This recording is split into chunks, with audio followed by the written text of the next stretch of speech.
فاسألوا أهل الذكر إن كنتم لا تعلمون.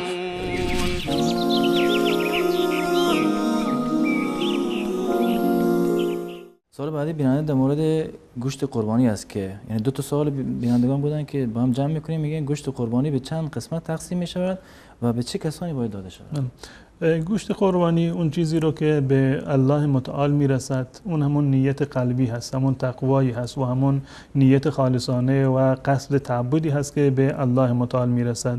لن ینال الله لحومها ولا دماؤها. گوشت و خون قربانی به خداوند متعال نمیرسد، این به اختیار خود شما هست. و در زمان رسول الله صلی الله علیه و سلم ایشان اجازه دادند که خود خانواده ها اون کسانی قربانی بکنند، خودشون بخورند یا به همسایگان هدیه بدهند یا به فقرا و مساکین بدهند، به هر گونه ای که خودشون خواسته باشند. این هیچ گونه اشکالی رو نداره، میتونن این گوشت قربانی رو تقسیم بکنند و اولاتر و بهتر است که اینو تقسیم بکنند.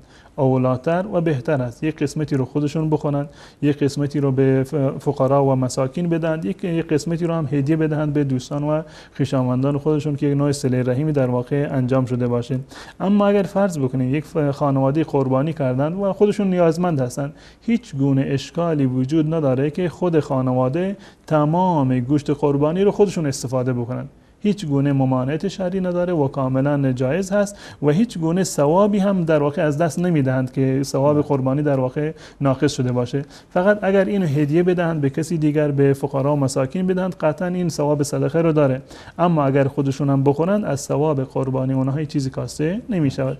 جایز هست که قربانی رو خودشون بخورند، کاملا گوشتش رو مصرف بکنند، یا این که این به سه قسمت تقسیمش بکنند، هم خودشون بخورند، هم به همسایگان هدیه بدهند و هم به فقرا و مساکین در واقع بخشی رو اختصاص بدن.